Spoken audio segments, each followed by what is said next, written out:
Hey, good morning, guys. I'm going to share with you today 3 things not to do on your farm. And how do I know you shouldn't do this? Because I have done it and it hasn't worked out great. So hang around and let's talk about some mistakes we've made at the farm. So hopefully we can prevent you from making these mistakes if you're starting a farm or a homestead. So I'm Jason with Long Bottom Farm. Thanks for tuning in.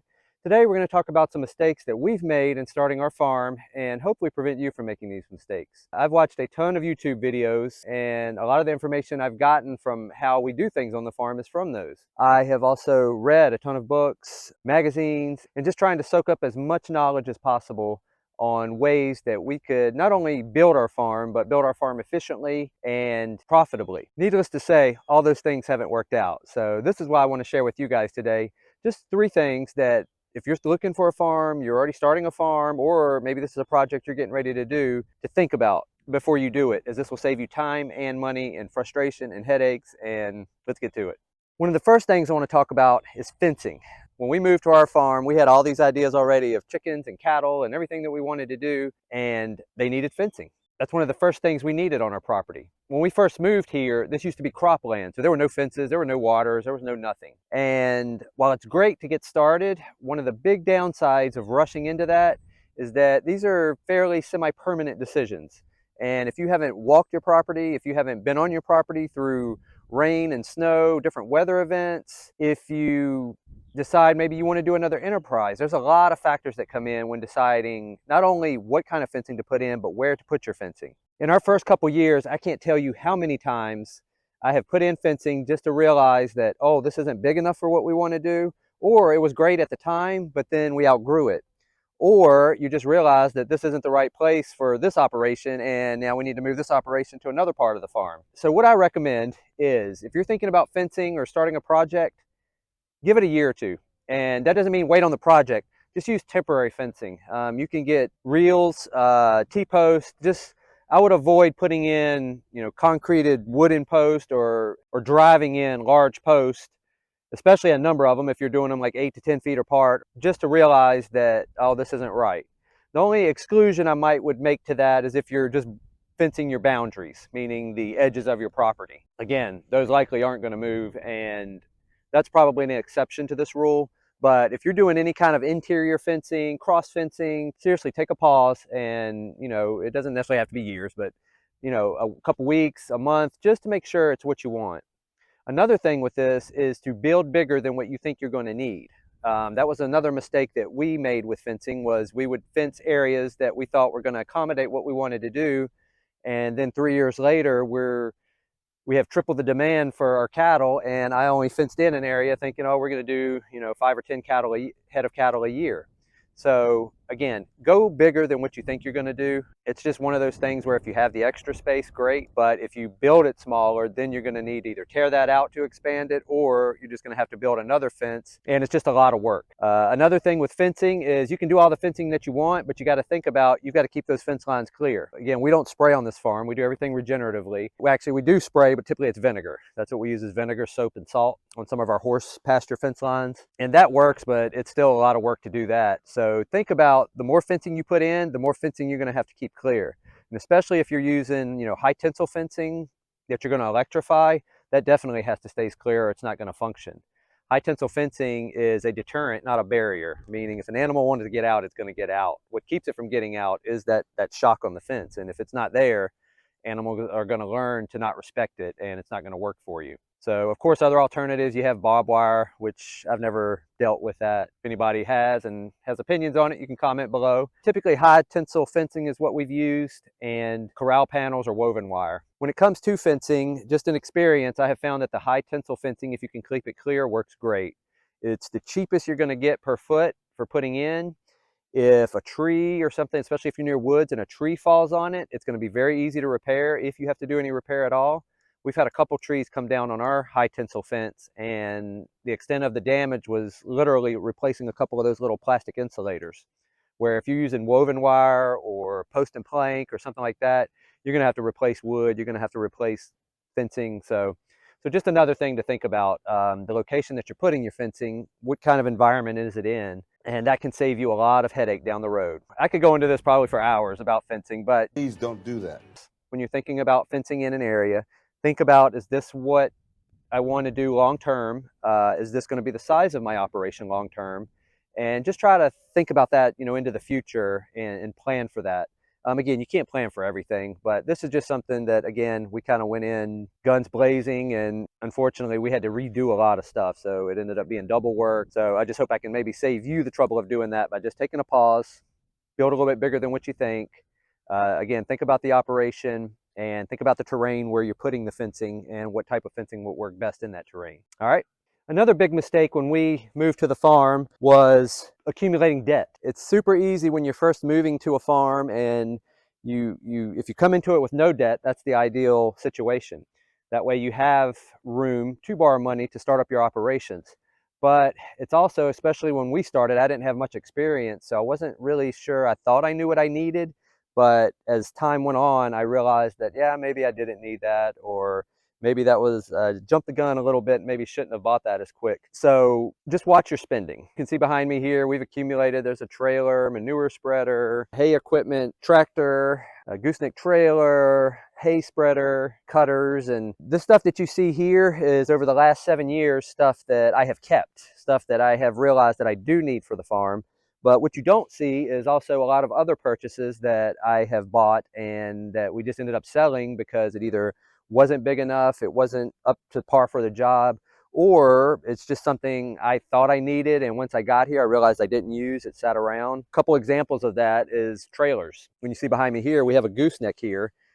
I've been through probably 2 trailers before this, and they were all just too small. I initially got a smaller trailer that, could haul my lawnmower, could haul equipment around the farm.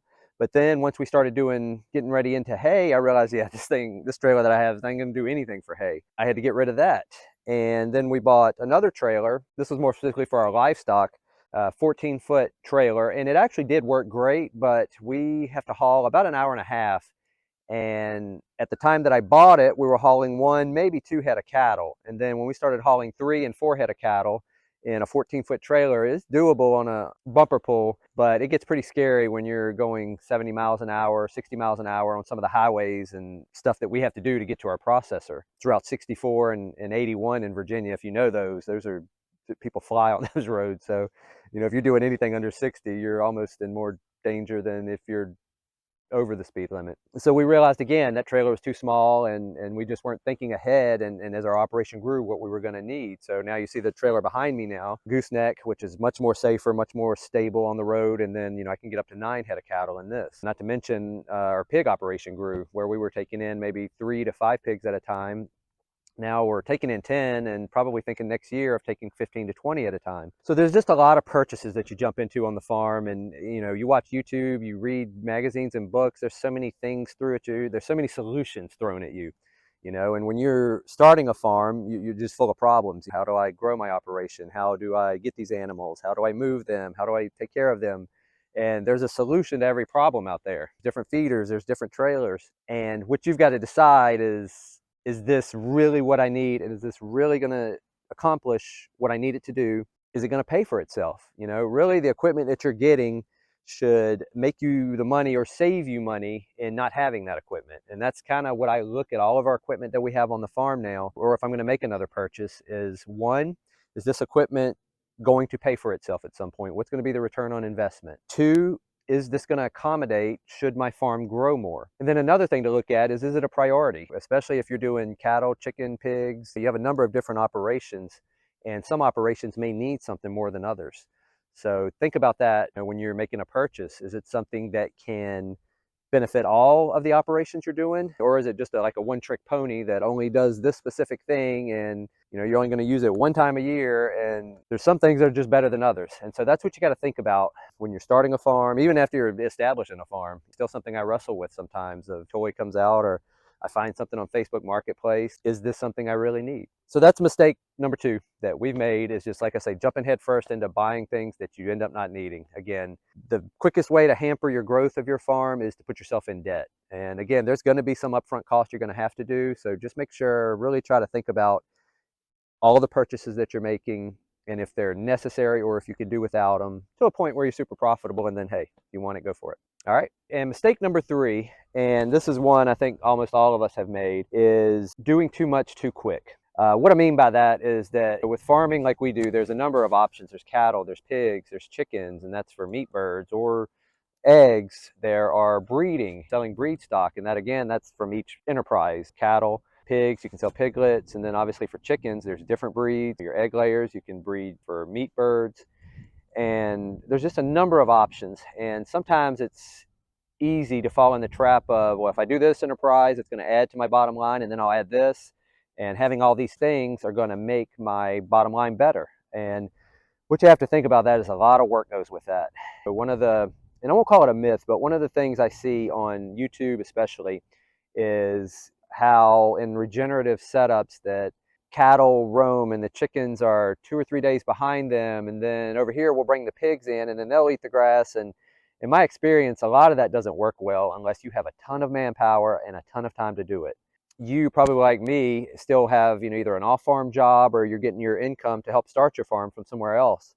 And you'll realize real quick that time becomes super limited. When we started out with chickens, and we rotated them around 3 to 4 days. We're just moving a lot of netting. If you've moved netting, you know it's very labor intensive. And then after our chickens, we continued to do that. We got into pigs, and then we got our first cattle. And this was probably all over a 2-year span.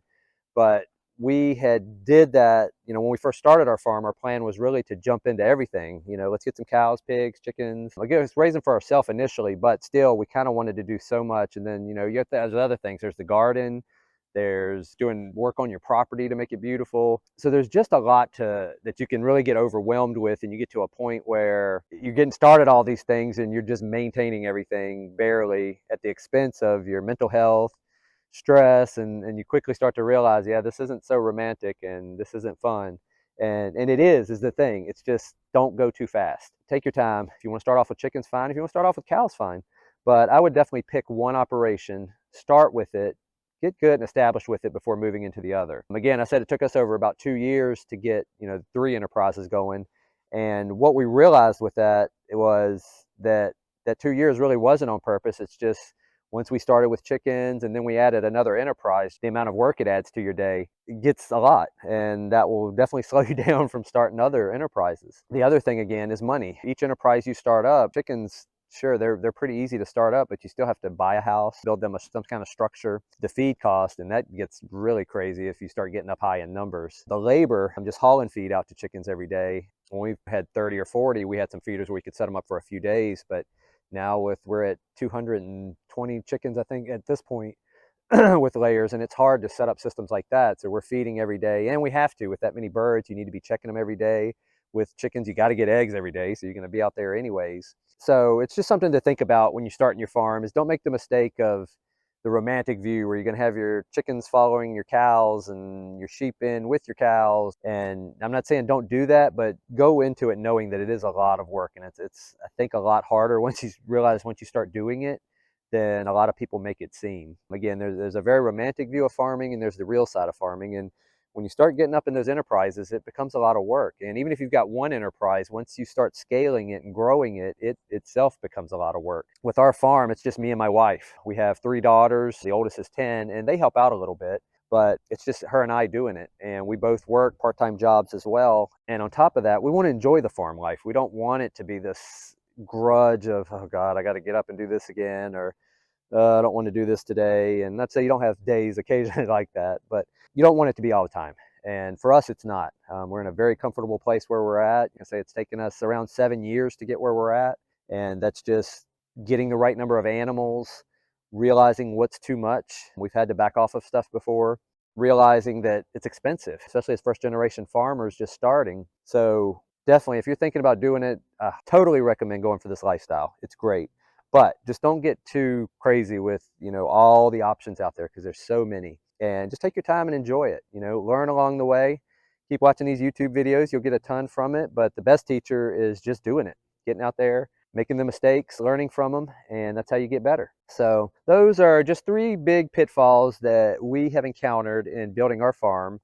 And hopefully me sharing this with you will help you from avoiding some of these pitfalls.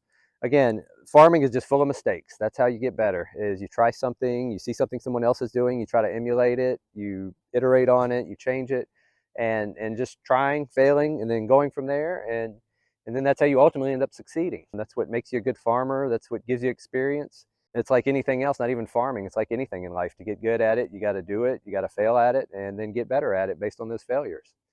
So that's it. 3 mistakes to avoid. Thank you guys for watching. Please comment below if you've made mistakes on your farm. What were they and how did you solve them? What problems posed you challenges and how did you solve those? Again, this is another way that we learn, is just sharing with each other how we overcome these challenges. So comment below, like, subscribe, and we'll catch you in the next one. All right, bye. If you stayed for this, I have one more little tip for you. If you're having a bad day farming or your homesteading is not going like it should, projects falling through, you can't get the money to buy this or that, stop and think about places in the world that are being shown on the news today. I'm not an advocate for watching the news. I don't watch the news. And you'll also notice on this channel, I don't get political and I don't get religious. I feel like those are 2 things that, it's like football teams. People are set in their mindset on whatever that is, and you're not going to change their mind. And a debate or a conversation about it a lot of times is just a pissing contest that isn't worth having. So something you won't see on this channel. You know, there's a lot of bad things going on in this world. It's part of the reason why we wanted to start a farm. And I think a lot of you that want to farm, that's what it is just getting away from media and news and the world in general, and just making your own little world on your own piece of land. And so when you're having a bad day, try to put that in perspective, that if things aren't going your way, if you're having a bad day on the farm, the animals aren't doing what they're supposed to, it could be much, much worse in the grand scheme of things. So if you can help your neighbor, do it. Share your knowledge with others. And just remember, if you're having a bad day, there's always somebody out there that has it worse. So, all right. Bye.